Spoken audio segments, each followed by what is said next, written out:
Let's go. I'm better than ever, they never been better than I. Regarded the hardest and I ain't even reaching my prime. They hate that I'm great and they faking I'm real as they come. So sit back and let me show you how this shit is done. My composition, my propositions, I'm raping the system. I'm killing the competition and all of y'all are my victims. Eyes and oohs as I'm ripping the instrumental. Lyrical, individual, never been sentimental. I'm so hot every time that beat drop. And when I say I'm raping the system,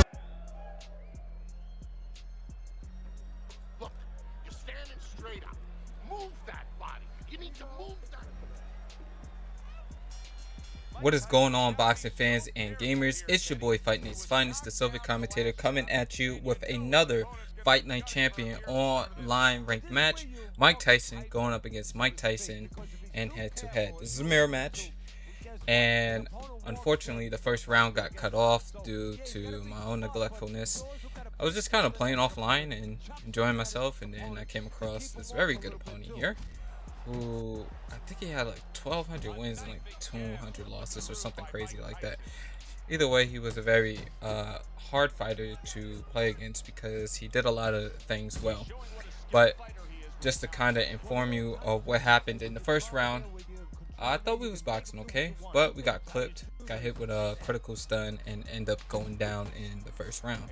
So I think this video can become very educational for any of you guys who are looking to improve your game, looking to get better at the game, because this fight here shows the importance of not only the mentality that you need when you are playing this game, but also the importance of the practice video that I dropped not too long ago, because managing range, being able to fight well in every scenario, whether that's on the inside, the outside, being able to manage distance, which is the biggest thing that we're probably going to end up talking about here in today's video.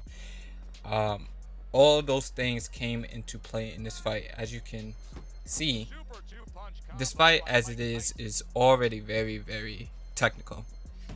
It's a lot of in and out movement. It's a lot of coming up with different setups, not coming in the same way, and managing distance, and that only gets more critical as we get deeper into the fight.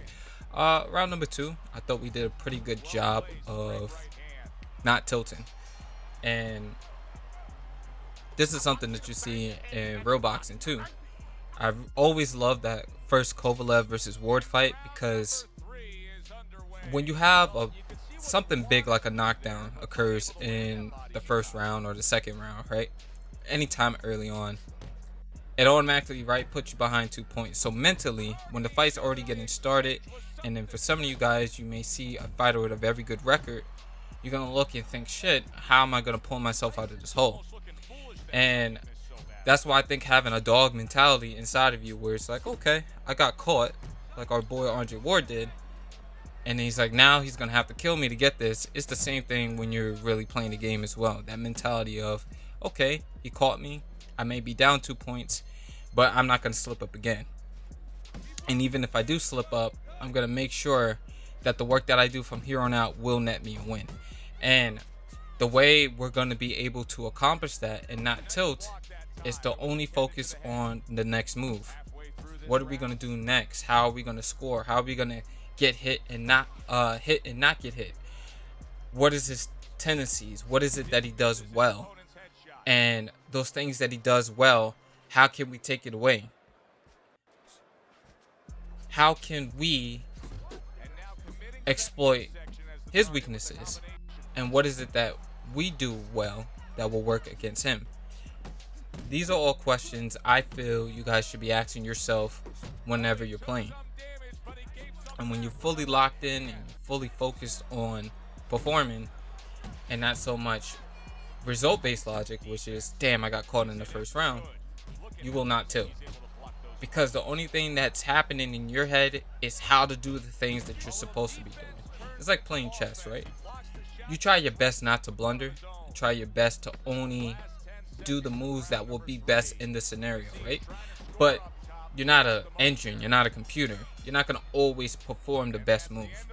But you can perform in a situation where, or make moves in the situation that make your position stronger, take away squares from the enemy pieces, from the enemy, from the opponent that's across from you.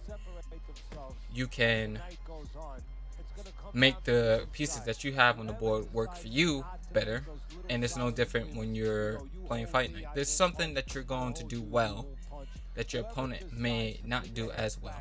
So when it comes to fighting through angles and using the outside, he's very good at that. That's his strength. But where we have the edge so far in this fight is we're more fundamentally sound. And against somebody who's using a lot of straights and looking for counters, the fundamentals are actually your greatest weapon, and your ability to manage distance is also how you defeat a person who wants to counter on the outside, who wants to be on the outside and just looking to point fight. If you could do the little things well, the little fundamental things, and be just a little bit more creative, that is the key to victory here in this fight. I did a few things better than him. I think I managed distance a bit better. I wasn't scared to pressure because pressuring allowed me to step in and out and used a lot of distance management. Here you see the creativity coming into play here. We have the edge in how many combos and the type of combos we can throw. So since the fight has been so slow and has been very tactical, I was able to switch the pace up due to just creativity. He hasn't seen me just go with an all-out assault yet. He's seen me probe a lot. He has seen me trying to use my distance, throw the 1-2, look for little pot shots with the straight, stepping in and then stepping out.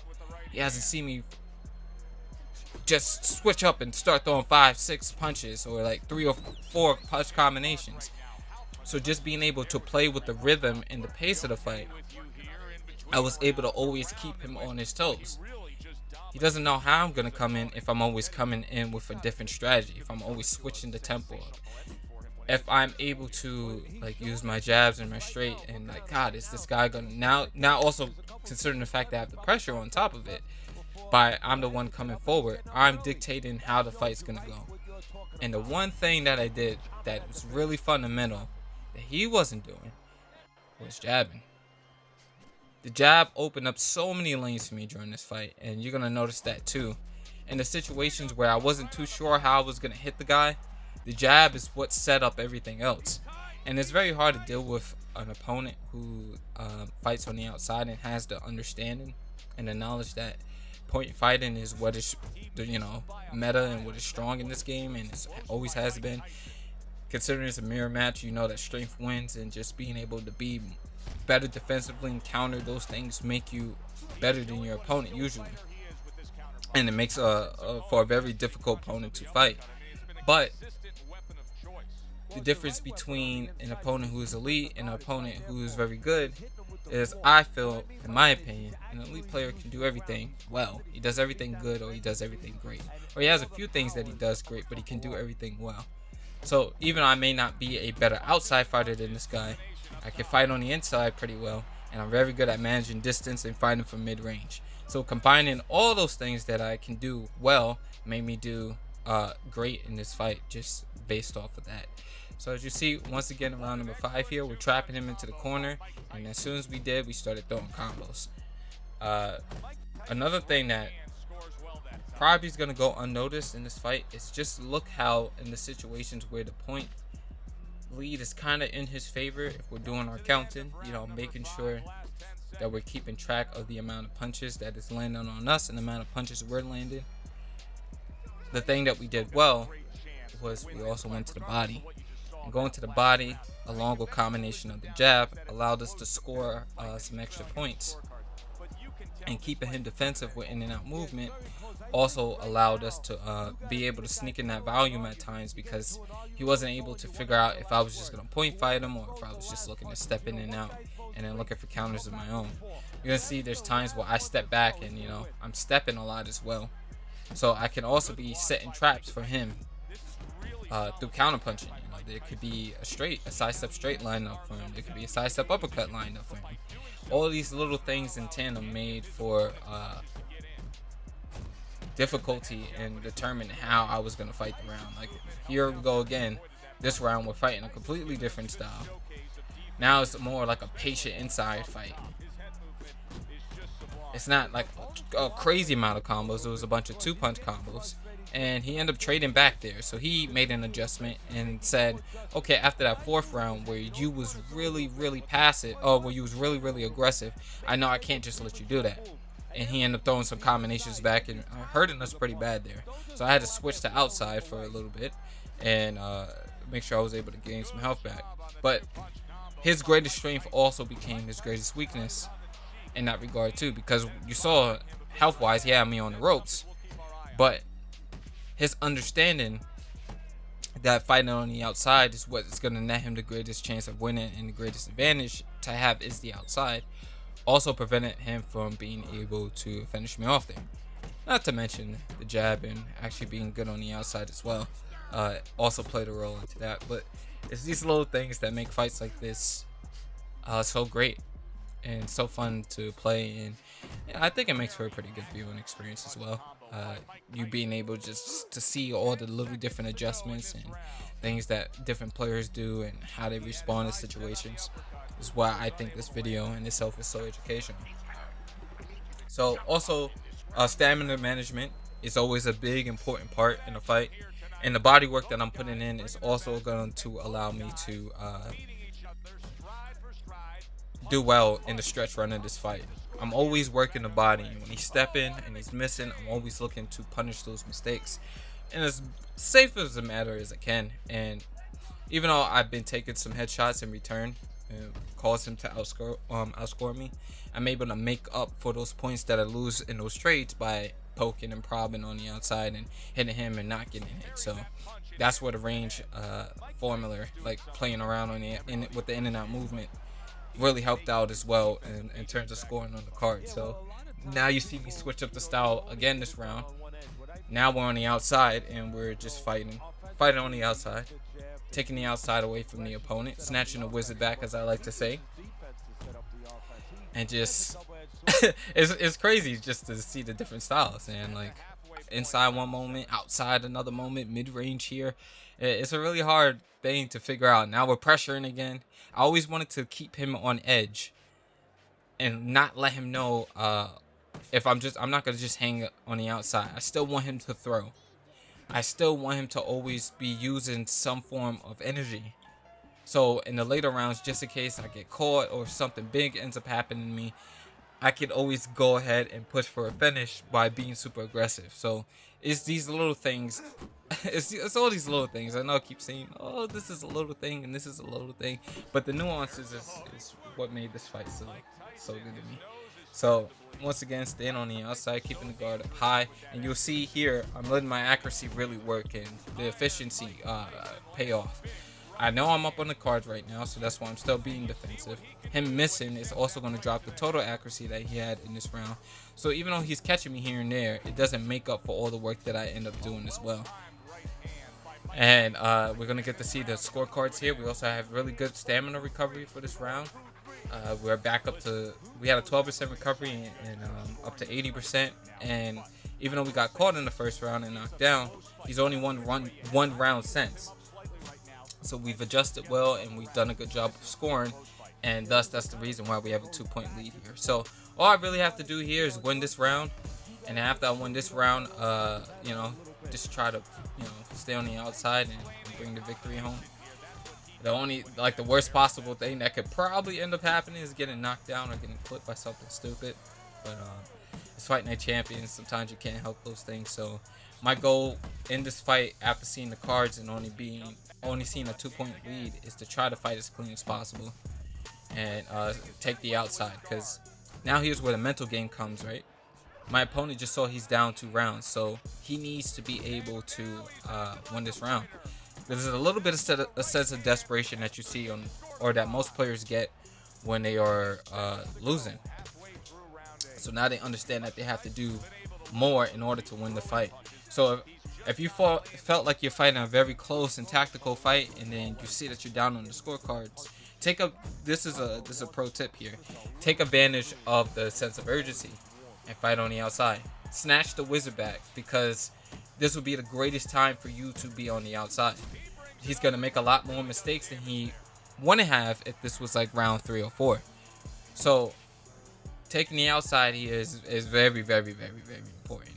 And as you can see here, most of the time I was using the pressure game, right? Now I'm waiting for him around the middle of the circle here, in the middle of the ring.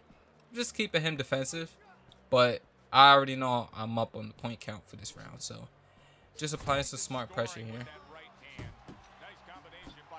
More body work. He's using that head movement, staying with basics. Trap him in the corner here, and just unload with the combination. Get a little quick hit after the bell too. Try to secure some extra points from the end of the round. Alright, round number 9 here. Same game plan. Try to fight on the outside. Try to keep it as clean as possible. Left hook in the straight this time. Most of the time we came out probing with the jab, right? Switch it up a little bit. Come in with something safe. You can lead with the left hook sometimes too. And put the straight right hand behind it. And that set up our outside fighting for the round. So now we're looking for what I like to call scoring shots, which will be, you know, the jab, body work, quick little combos, the jab and the straight. Keeping him defensive here by what I like to call feinting, by, you know, doing some quick head movements. So most players, when they see a reaction, right, or when they see any type of movement, that makes them think a punch is coming. If you just do some slight head movement, try to be safe with it, you can end up scoring some good punches, right? I'm trading here now because he is up slightly in the punch count, but I'm also like really confident in the body work that I did, so I think it should be okay to trade with him here because I feel like I just hit harder. So the more I keep trading with him, the better for me. That was my mindset going into this round. Trap him in the corner here. Switching up the style again. Now we're throwing a bunch of combos on the inside, trading away. It's a mirror matchup, so anything can happen. Quick 1-2 downstairs to the body. Once again, staying with the fundamentals. Keep working the stamina bar even in the later rounds. And also scoring some quick punches for us. All these little things make up for these counters that he's landing, right? I'm not always the best at anticipating counters, but it's also a thing that you know is going to end up happening to you, right? Is that you're going to end up paying paying a price here that you probably don't want to pay. End up going down, but you know, if you get countered while you're on the inside, you could probably make up for it in volume. So that's why you just see me throwing a bunch there on the inside, and unfortunately we end up paying the price for it. So this fight is literally coming down to the last moment. Yeah, that puts him at what, basically 5 points for the round, so we need to win the next round for sure. So I end the round here. Anytime you get knocked down, it's a very slim chance that you'll probably end up knocking him down as well, unless if it's later in the fight like it is now. So I worked the body to close out round number 9. And round number 10, we gotta go for broke, right? Keep trading and not get intimidated. You gotta win the fight. Some guys would just try to fight super tactical here. I need, in my mind, I don't want this to go to the judges, so look for the knockout. Apply the pressure, apply it smart, and believe in the body work that you did. So a lot of fighting from mid-range here. Just keeping the pressure on them, constantly switching from mid-range into inside range, and just seeing when we can catch this guy. Another little pro tip here. It's the 10th round, right? Fight smart, but make sure you're always throwing a lot. Throwing quick tempo. 1-2, pause. 1-2, pause. Like 2 quick 2-punch combinations, and then pause, let your bar regain, and then go back at it. So constant pressure. Always have something on them. Always make sure you're touching the opponent with something. Straight, jab, uppercut, anything. Using the punches at the correct range. Uppercuts and hooks on the inside, obviously, and then jabs and straights when you're on that mid to outside range. Just keep applying the pressure. So once again, jab, keeping the jab on him, keeping him, you know, staying in his face. Quick body combo didn't work. Side step uppercut landed after the left hook. He ended up getting a right hook up top there. No problem. You stay close and just keep applying the pressure. So he's stepping here, and I noticed how slow those steps are. So I fired the straight right downstairs to the body. Keep the pressure on him with the jab, and I just look to combo. Right uppercut lands. Left body jab also landed. Side step hook ended up landing there too. Another hook up top. He comes forward. He also has that sense of desperation. And there's my stun. I finally get my turn. Side step right uppercut connects. Minor stun comes in, and then the combination to follow up and get our first knockdown of the fight. And also, most importantly, that 10-8 round. 5 seconds left here at the end of the round. He gets desperate. He keeps throwing. Jab followed by the power straight after he wings the combo. And that pretty much secures the fight for us. 10-7 round. Second knockdown of the fight. EA coming through in the clutch with the minor stun. I was really hyped to watch that one. So if you guys enjoyed, please do me a favor. Like the video. Leave your thoughts in the comment section. Follow me on Twitch, Twitter, all that good stuff. You guys know where to find the socials. Link in the description. I'll also leave them in the comment section. And once again, thank you guys for watching. It's been your boy, Fighting His Finest, the Soviet commentator. And I'm off this. Peace. See it any other way. I'm Joe Tessitore for Teddy Atlas saying thanks for being with us and enjoy the rest of your night.